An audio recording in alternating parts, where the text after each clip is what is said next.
Bueno, algunas imágenes compartíamos de lo que sucedía anoche, puntualmente las reflexiones tuyas desde ese momento, y se te ve bastante tranquilo, ¿no? Sí, estaba tranquilo. ¿Estabas seguro?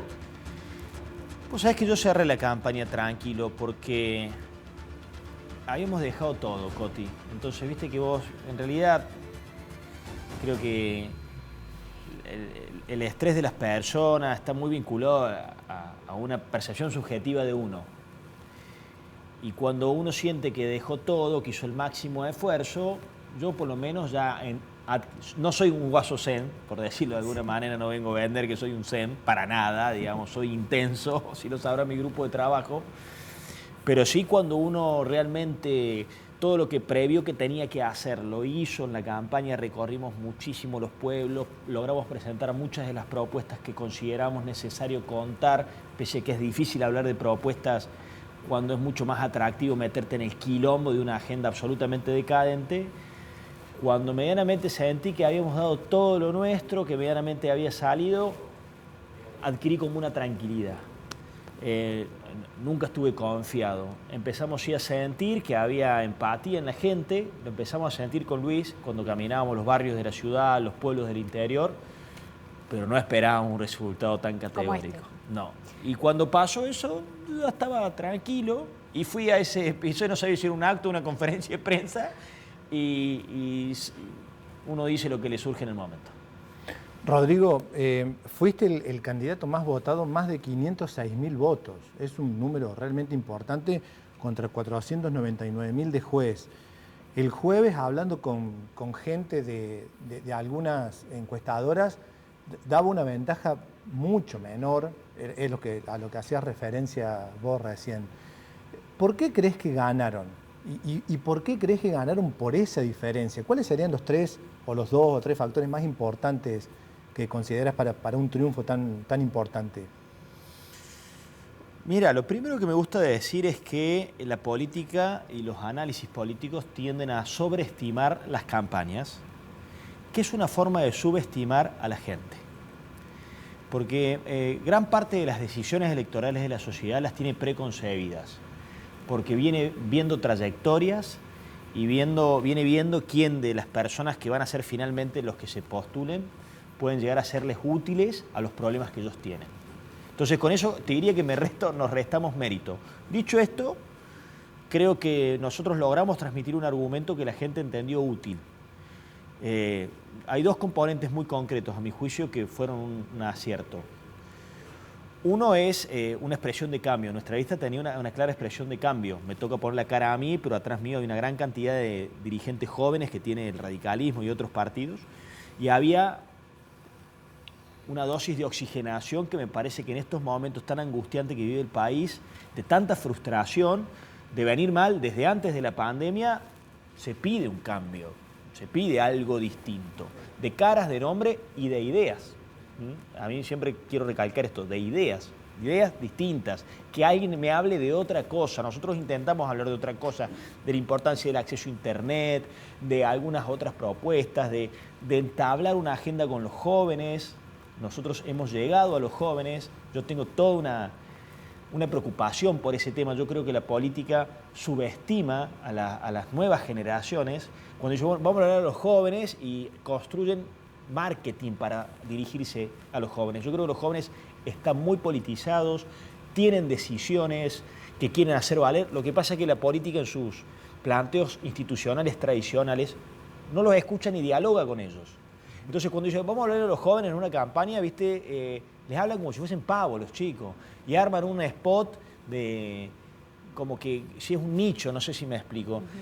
Y tienen preocupaciones muy parecidas a la gente de 50 años, 40 años. Están preocupados por su futuro, por su laburo, por si se van a proyectar, si van a ir de la Argentina, si van a tener familia o no.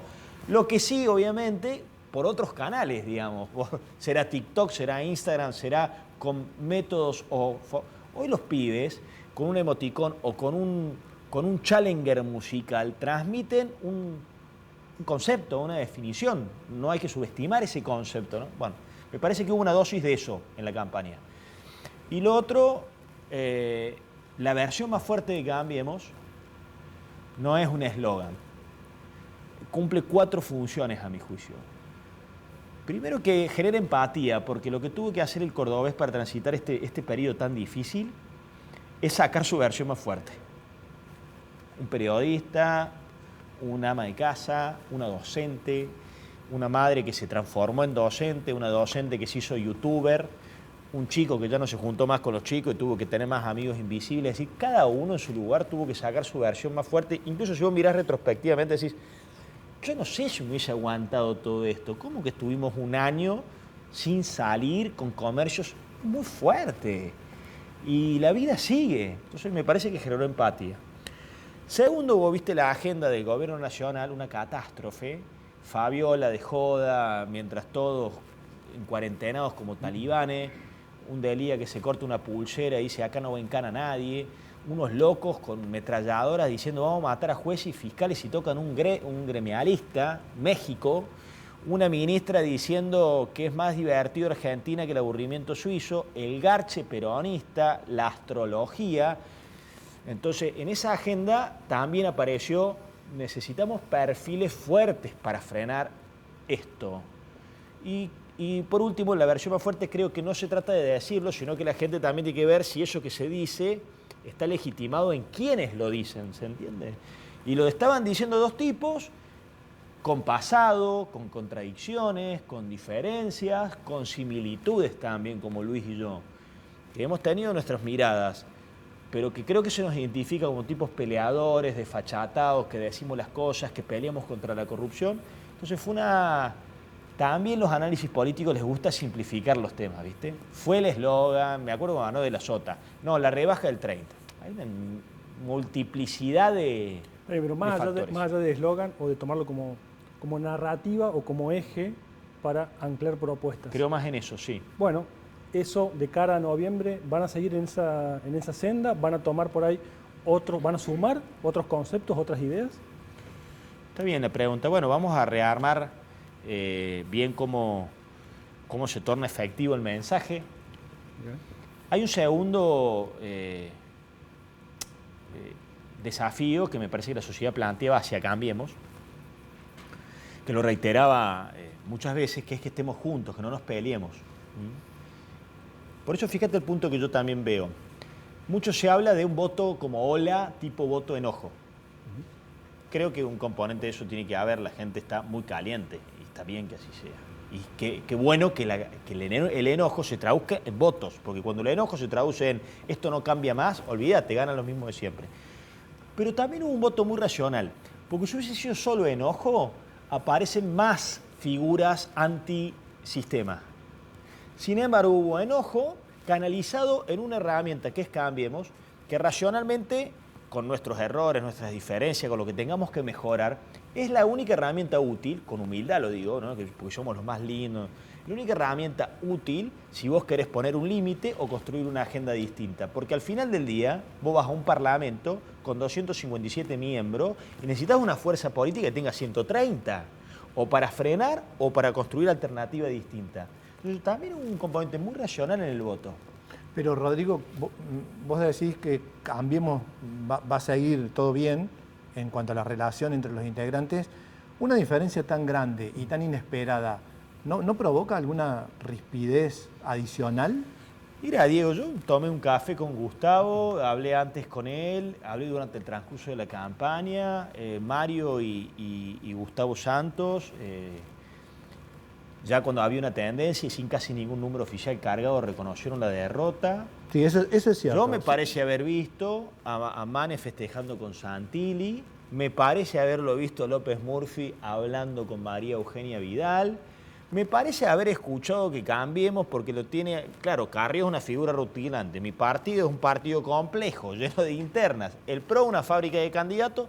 La verdad que se apuesta hace mucho tiempo que esta coalición de partidos por su pluralidad, en algún momento se desarma. Gobernamos la Argentina y entregamos el mandato. No pasaba desde el 6 de septiembre de 1930 con el golpe de Uriburu que un gobierno no peronista no terminaba. Después de una derrota, tenés que administrar eso políticamente. Y Cambiemos se mantuvo junto en el Parlamento. Vinieron las PASO. No, que parece que Mane... Yo realmente creo, y no es un discurso, que las PASO son una herramienta institucional que un frente coalicional de las características del nuestro nos consolida y nos da unidad. Y esto que parece un discurso te lo bajo a lo llano. Yo ya tomo un café con Gustavo, Luis habló con Mario, vamos a tener unos encuentros ya, y vamos a estar juntos para noviembre. ¿Cómo se sostiene, cómo se sostiene esta defensa que ustedes hacían por la decisión de los cordobeses, por defender los derechos de los cordobeses frente a todas las decisiones más porteñas, digamos? ¿Cómo lo van a defender ustedes en esa alianza que se pueda venir para noviembre? No solamente lo vamos a defender, sino que yo creo que en este resultado tan categórico en favor de Cambiemos, vuelve a encenderse una llama de expectativa de decir, bueno, capaz, dirá la sociedad, me pongo un intérprete, ¿no?, como dirigente político, capaz le damos a Cambiemos de vuelta la oportunidad o la responsabilidad de gobernar la Argentina. Eso está pasando con nosotros. Che, qué buen resultado nacional, lo administremos bien, cómo llegamos hasta el 2023. Bueno, tenemos que llegar mejores, tenemos que aprender de los errores que hemos cometido. Yo honestamente creo que uno de los errores principales que se cometieron cuando gobernamos Argentina, y yo formé parte de ese gobierno, fue una mirada muy porteñocéntrica de un país inmenso. Y justamente Macri apoyó la otra Creo lista. que hay vestigios todavía de esas miradas. Entonces, ¿qué pretendemos nosotros? Y bueno, impregnar a Cambiemos de una mirada mucho más federal como necesita un país que tiene un 30% de la población que habita el 70% del territorio. Argentina es inviable. Gobernada por apreciaciones honestas, técnicamente acertadas, pero subestimadoras de la complejidad de un país tan grande. ¿Ese fue un error de la gestión anterior, del macrismo? Sí. De nuestra gestión anterior. Macri como conductor, yo también lo integré. Me parece que hubo mucho de eso. Rodrigo, Como también muchos aciertos, ¿no? Yo creo que había un norte acertado, había un relacionamiento con el mundo en búsqueda de nuevos mercados para sacar nuestros productos, se ampliaron muchos mercados con los que comerciaba Argentina, estaba en marcha una reforma impositiva de la que tenemos que volver, bajar ingresos brutos, sello, el Pacto Fiscal 2017, se hicieron reformas en materia laboral con las ART que descongestionaron la litigiosidad laboral, había un norte para mí que era acertado y después errores, un error de los que yo puedo remarcar otros, pero ese es un error claro que yo remarco. Había miradas muy porteñocéntricas. Bien, ¿qué te imaginas? ¿Imaginas o especulas en términos de la reacción del oficialismo nacional con esta dura derrota, que en términos globales 41-31, ¿no? a nivel de todo el país? Se piensa, bueno, puede haber mayor radicalización o a lo mejor más dialoguismo. ¿Vos qué crees? Y tenés que ser un oráculo para adivinar a un gobierno que el presidente te dice una cosa a las 9 de la mañana y a las 11 está haciendo otra.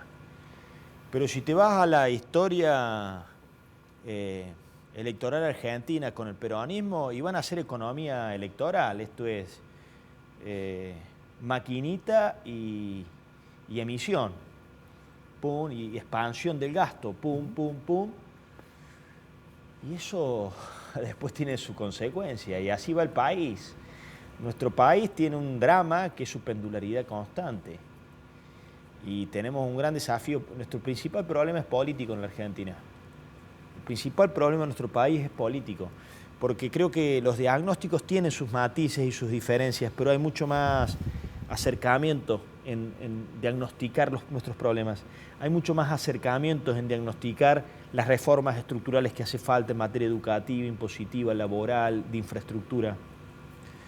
Es político nuestro problema, es una dirigencia política incapaz de quitarle pendularidad al país, de articular consensos, de meter a la Argentina en una senda de previsibilidad. Ahora, algo pasa que no resolvemos, ¿no? La falta de federalismo que planteas. Lo escribía Martínez Estrada hace 60 años. Y tenemos uno de los países más federales en sus textos y más unitarios en sus prácticas. Y te imaginas que nosotros no logramos, por la falta de desarrollo nacional, evitar la migración de los pueblos a las conurbaciones, y ahora lo que está pasando es la migración de Argentina a otras partes del mundo. Sigue siendo un desafío. Mira, a mí me gusta ir mucho al norte de Córdoba. Voy muy seguido. Y bueno, y ahora tengo una particular relación, porque mi abuela era de San Francisco de Chañar, falleció, ahora estuve mucho en San Francisco de Chañar. y todos los pueblitos de ahí. Siempre me preguntan, ¿cuál es el problema del norte? Que no tiene agua, una inmoralidad que no tenga agua. Que no tenga gas, una inmoralidad. Que no tenga obra. No, el problema del norte es que no tiene votos. En la Argentina pasa lo mismo. Entonces necesitamos nuevos liderazgos con cabeza más contemporánea y con una actitud cooperativa. No tenemos líderes cooperativos. Líderes cooperativos son líderes que entiendan que tienen que ceder miradas para articular consensos, porque necesitamos previsibilidad. Un país necesita previsibilidad como sangre del cuerpo. Vos vas a Chile, te puede gustar más o menos el modelo chileno. A mí particularmente no me gusta tanto. Es un modelo más importador, más focalizado en los servicios. Creo que Argentina tiene una idiosincrasia para mirar Brasil, una economía más productiva. Pero la verdad es que la mala estrategia es mucho mejor que la inexistencia de estrategia. Nosotros somos un país sin estrategia. Entonces, un día corremos todos para acá, otro día corremos todos para allá.